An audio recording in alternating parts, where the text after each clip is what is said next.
মুক্তিযোদ্ধাদের ভাতা বন্ধের ভয়ে সনদ বাতিলের হুমকি। ঝিনাইদহে সক্রিয় প্রতারক চক্র, আতঙ্কে শত শত পরিবার আজ।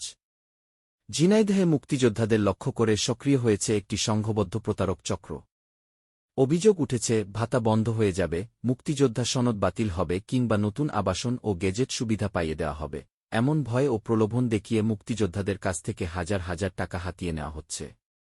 সবচেয়ে উদ্বেগের বিষয় হল, প্রতারকরা নিজেদের কখনো জামুকার কর্মকর্তা, কখনো মুক্তিযোদ্ধা কমান্ডার, আবার কখনো প্রভাবশালী রাজনৈতিক ব্যক্তির ঘনিষ্ঠ পরিচয় দিয়ে বিশ্বাস অর্জনের চেষ্টা করছে। মুক্তিযোদ্ধা সংসদ বলছে, সরকারি কোনো সেবা পেতে টাকা লাগে না। অথচ ভয়ভীতি ও বিভ্রান্তি ছড়িয়ে প্রবীণ মুক্তিযোদ্ধাদের আর্থিকভাবে ক্ষতিগ্রস্ত করা হচ্ছে। এই ঘটনা শুধু প্রতারণা নয়, মুক্তিযোদ্ধাদের সম্মান ও রাষ্ট্রীয় ব্যবস্থার প্রতি আস্থার উপরও আঘাত।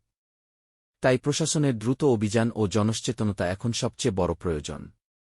প্রশ্ন হল, কারা এই চক্রের পেছনে? আর কত মুক্তিযোদ্ধা তাদের ফাঁদে পড়েছেন? তদন্তেই মিলবে সেই উত্তর।